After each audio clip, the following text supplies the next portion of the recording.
वो आदमी अंतरिक्ष में सिर्फ 4 मिनट के लिए उड़ता था, लेकिन धरती पर 4 साल बीत जाते थे। हर बार जब बज किसी मिशन से लौटता तो उसके साथी 4 साल बूढ़े हो चुके होते। लेकिन इंसानों के रहने लायक ग्रह खोजने के लिए उसके पास अंतरिक्ष में उड़ते रहने के अलावा कोई और रास्ता नहीं था। हर वापसी पर उसे बदलावों का सामना करना पड़ता। उसने अपने सबसे अच्छे दोस्त को शादी करते देखा, फिर उसके बच्चों को जन्म लेते और उन्हीं बच्चों को कॉलेज से ग्रेजुएट होते देखा। एक दिन जब वो मिशन से लौटा तो उसे पता चला कि उसका दोस्त 2 साल पहले ही मर चुका था। ये बात बज को अंदर तक तोड़ गई। दरअसल वे सभी एक लंबी स्पेस एक्सप्लोरेशन मिशन पर थे। यात्रा बहुत लंबी थी, इसलिए सभी अंतरिक्ष यात्री हाइबरनेशन में चले गए थे। तभी जहाज ने जीवन के संकेत वाला एक ग्रह खोजा और बज को जगा दिया गया। जागते ही बज ने उस ग्रह की जांच करने का फैसला किया। जल्द ही जहाज वहां लैंड हुआ। बज और एलिसिया ने खोज शुरू की, लेकिन जैसे ही वे थोड़ी दूर गए, लताएं जहाज को जकड़कर जमीन के अंदर खींच ले गईं। बज ने देखा कि एलिसिया एक ट्रेनी को साथ लाई थी। उसे लगा कि इतना खतरनाक मिशन किसी नए इंसान के लिए नहीं है। इसी बहस के दौरान ट्रेनी पहले ही लताओं द्वारा खींच लिया गया। फिर उन पर भी हमला हो गया। इस ग्रह के अजीब कीड़े मकोड़े भी उन पर टूट पड़े। घबराकर वे जहाज की ओर भागे और स्टेल्थ मोड चालू किया, लेकिन उड़ने वाले कीड़े अब भी उनका पीछा कर रहे थे। स्टेल्थ मोड की समय सीमा थी, इसलिए उन्हें प्लान बी अपनाना पड़ा और लड़ते हुए बाहर निकलना पड़ा। आखिरकार उन्होंने ट्रेनी को बचाया और जहाज तक लौटे, लेकिन बज ने एलिसिया का इंतजार किए बिना जहाज लॉन्च कर दिया। एक गलत गणना की वजह से टेक ऑफ के दौरान जहाज एक चट्टान से टकरा गया। सभी अंतरिक्ष यात्री उस ग्रह पर फंस गए। सबसे बुरी बात यह थी कि ईंधन नष्ट हो चुका था और वह ईंधन बनाना बेहद मुश्किल था। इसके लिए एक क्रिस्टल के साथ रोशनी की रफ्तार से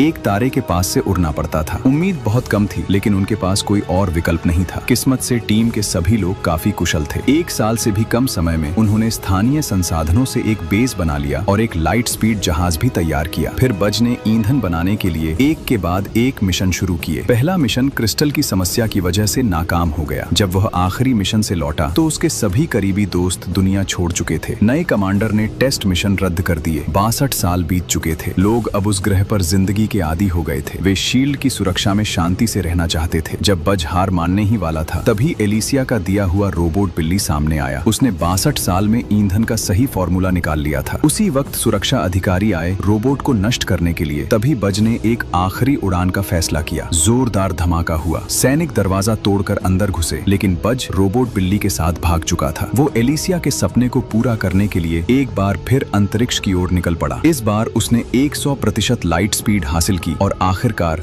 जरूरी ईंधन इकट्ठा कर लिया।